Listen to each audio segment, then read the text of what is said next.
Olá, pessoal. Na aula de hoje a gente vai estar falando sobre o máximo divisor comum. Então, como o próprio nome já fala, ele é o maior divisor comum entre dois ou mais números, certo?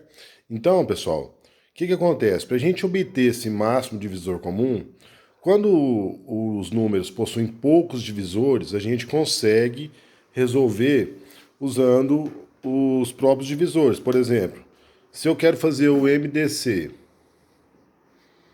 de 6 e 20, vamos dizer assim, ok? Então, ó, quais são os divisores de 6? Então, os divisores de 6 vão ser 1, 2, o 3 e o 6, não é isso? E os divisores de 20 vão ser 1, 2, 4, 5, que mais? 4, 5, 10 e o próprio 20, ok? Então, quais são os divisores comuns que eu tenho do 6 e do 20? É o 2 e o 1. Então, qual que é o maior deles? É o 2. Então, o MDC de 6 e 20 vai ser 2, ok?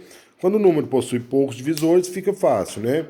Agora, quando o número possui muitos divisores, o que a gente vai fazer? A gente vai decompor ele em fatores primos, tá? Depois de decompor, a gente vai tomar os fatores comuns com seus menores expoentes e fazer o produto entre eles, tá certo? Lembrando que quando a gente vai fazer o MMC, tá? A gente vai pegar os fatores comuns e os não comuns com os seus maiores expoentes. Já no MDC, a gente vai pegar os fatores comuns apenas e os seus menores expoentes, tá certo? Então, ó, a gente vai fazer um exemplozinho aqui acerca daquela tabelinha que a gente viu na última aula dos planetas, tá? Então ele quer saber qual o maior lapso temporal entre os planetas C e F, tá? O maior tempo possível para que eles fiquem alinhados. Na aula passada a gente viu o menor tempo, né? Que aí a gente usou o MMC. Nesse caso aqui é o maior, tá? Sempre que fala maior, maior lapso, maior quantidade, maior tamanho, a gente vai usar o MDC, que é o máximo divisor comum, tá?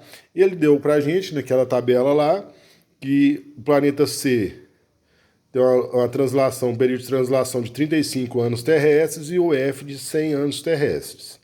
Então, seguindo os passos que a gente viu aqui, ó, tá? Eu vou primeiro decompor em fatores primos, tá? Então, vou pegar o 35, ó, por 2 não dá, por 3 não dá, vai dar por 5, que vai dar 7, que por 7 vai dar 1.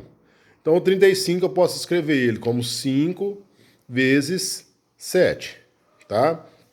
O 100 vai por 2, que vai dar 50, por 2, 25, por 3 não dá, eu faço por 5, por 5, 5 e 1. Então, ó, eu posso escrever ele como 2 ao quadrado vezes 5 ao quadrado, certo? Aí, no passo 2, ele fala para tomar os fatores comuns com os seus menores expoentes. Então, quais são os fatores comuns que eu tenho aqui? Ó, eu tenho 5 aqui e tenho 5 aqui, não é? Então, eu vou fazer, ó, o 5 é um fator comum. Na verdade, é o único, né?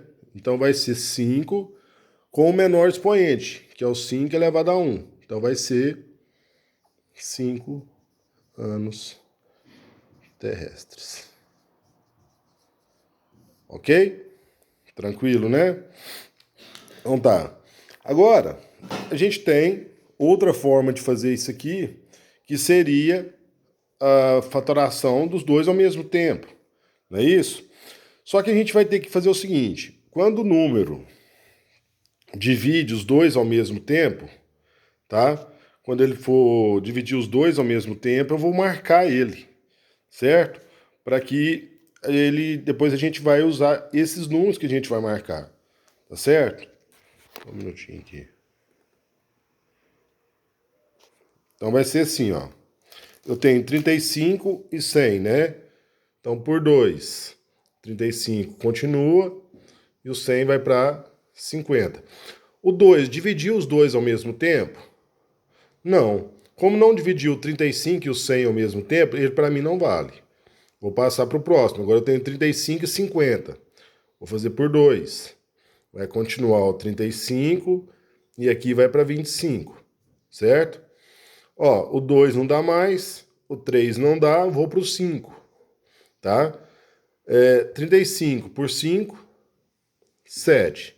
25 por 5, 5. Esse 5 dividiu os dois ao mesmo tempo? Sim. Então eu vou pegar, vou marcar ele aqui, ó. Vou botar uma setinha aqui para indicar ele, tá? Continuando aqui, ó, por 5 de novo, né? O 7 continua, aqui fica 1. Não dividiu os dois. Por 7, 1 e 1. Então, pessoal, para mim determinar o MDC de 35 e 100, eu vou pegar os que eu marquei e vou multiplicar eles. No caso aqui, eu só marquei os 5. Então, o MDC de 35 e 100 vai ser o 5. Assim como a gente viu no outro método aqui, ó. Tá certo? Tranquilo, né?